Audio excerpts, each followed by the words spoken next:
ओम भगवते भिक्षाम देहि। आप आइए।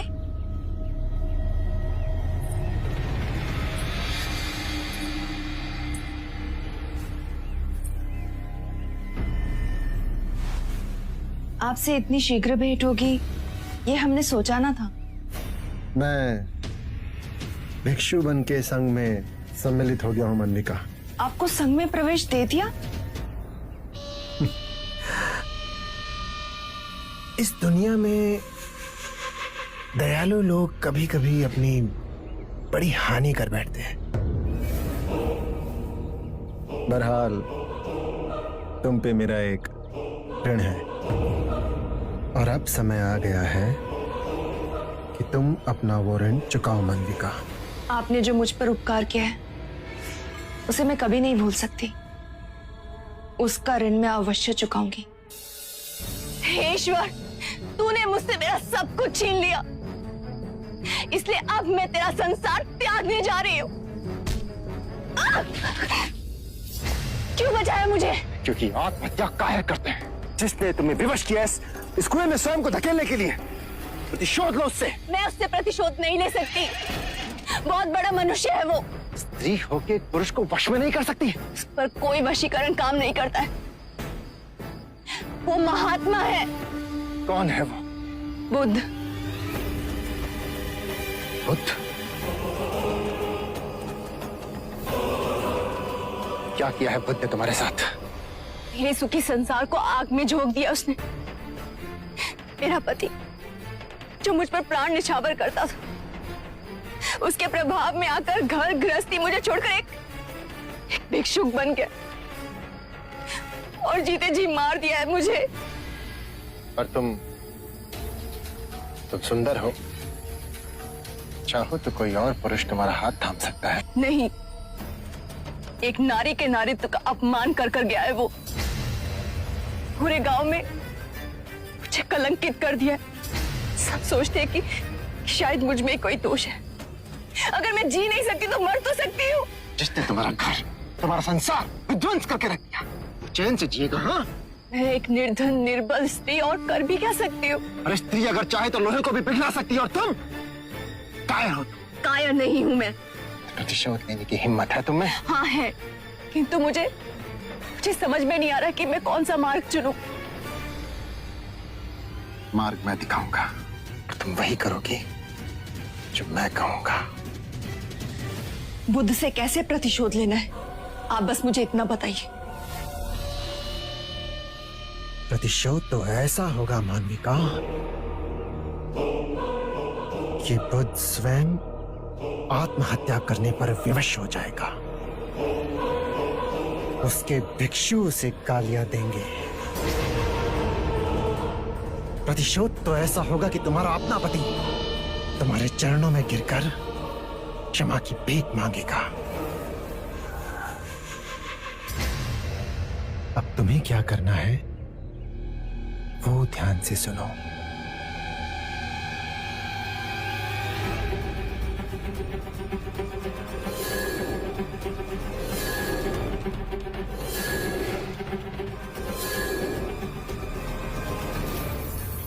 त्रिया चरित्र के आगे तो बड़े बड़ों ने घुटने टेक दिए। अब देखना मैं क्या करती हूँ।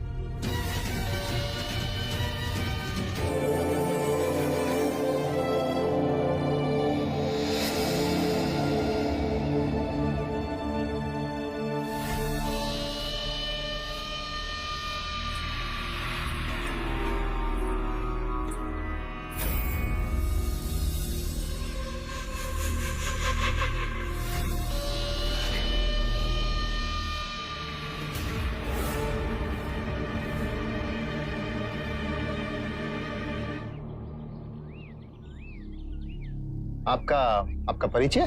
दोमुख। दोमुख,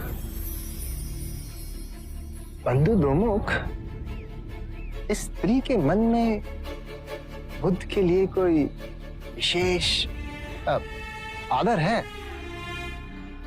हाँ, मैंने भी इसे पहले यहाँ देखा है, बुद्ध के पीछे पीछे जाते हुए। अच्छा,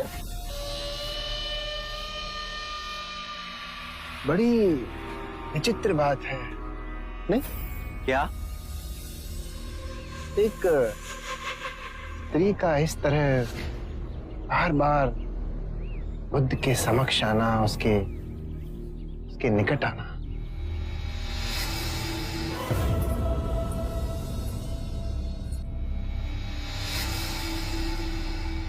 सुनिए, ये फूल बुद्ध को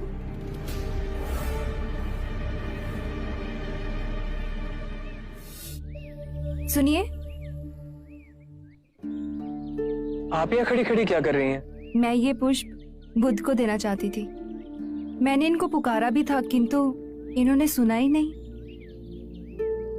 आप पिछले कई महीनों से बुद्ध के उपदेश सुनने आती हैं, हर दिन उनके दर्शन करती हैं, तो फिर आप भिक्षुनी क्यों नहीं बन जाती? मैं भिक्षुनियों के कठोर नियमों का पालन ना कर सकूंगी। जैसे आपकी इच्छा। यदि पुष्प आप भेंट करना चाहती हैं तो आप अंदर जा सकती हैं बुद्ध के पास। बुद्ध की कुटिया कहाँ है ये मैं भली भांति जानती हूँ। ठीक है, आप जाइए।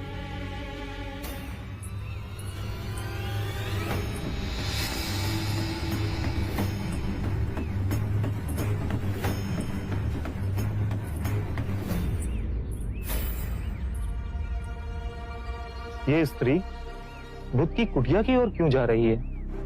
तो इसमें आश्चर्य की क्या बात है? मैंने तो इसे कई बार बुद्ध की कुटिया की ओर जाते देखा है। हाँ। शाक्य मुनि बुद्ध की।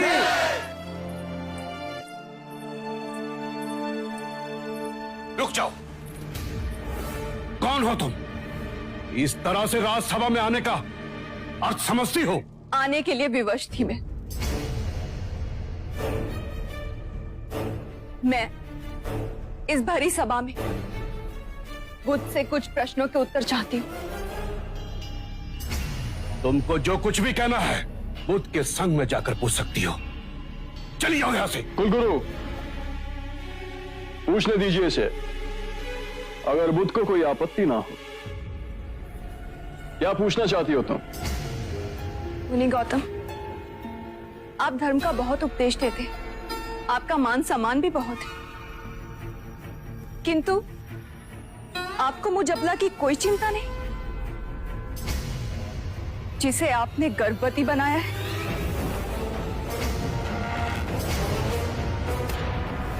मेरे गर्भ में आपका बच्चा पल रहा है। क्या आप इसका उत्तरदायित्व नहीं लेंगे? मेरी लज्ज स्त्री, इस तरह का लांछन लगाते हुए तुझे लाज नहीं आई? जानती नहीं, बुद्ध वासनाओं से परे है। अरे बड़े बड़े ऋषि मुनि भी काम वासना के सामने घुटने टेक देते हैं। तू जानती नहीं कि तूने किस पे दोषारोपण किया है?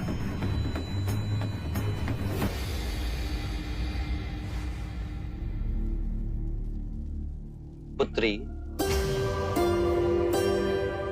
केवल दो ही लोग इस बात की पुष्टि कर सकते हैं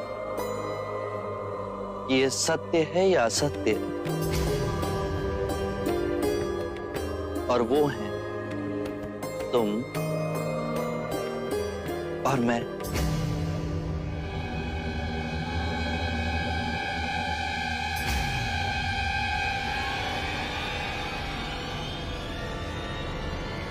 पकड़ो इसे। महाराज, यदि आपकी आज्ञा हो तो इसे पकड़वाएं, इसके मुंह से सच उगलवाएं कि किसका पाप ये बुद्ध के गले बांधना चाहती है।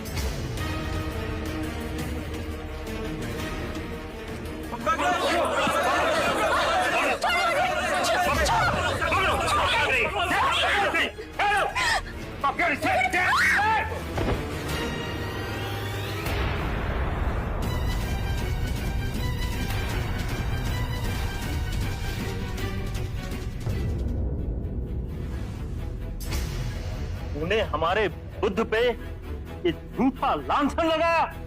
अब तेरे मुंह से ये सच्चाई उगलवाएंगे कि किसके कहने पे तूने ये काम किया है।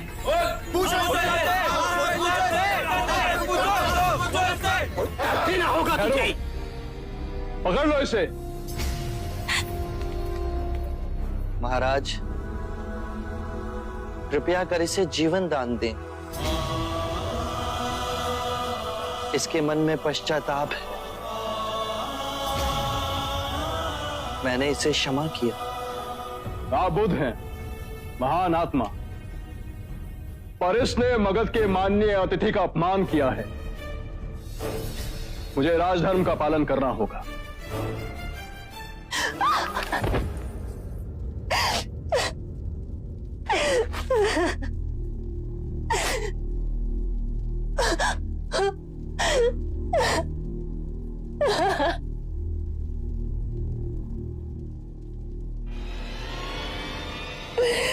Ha ha ha.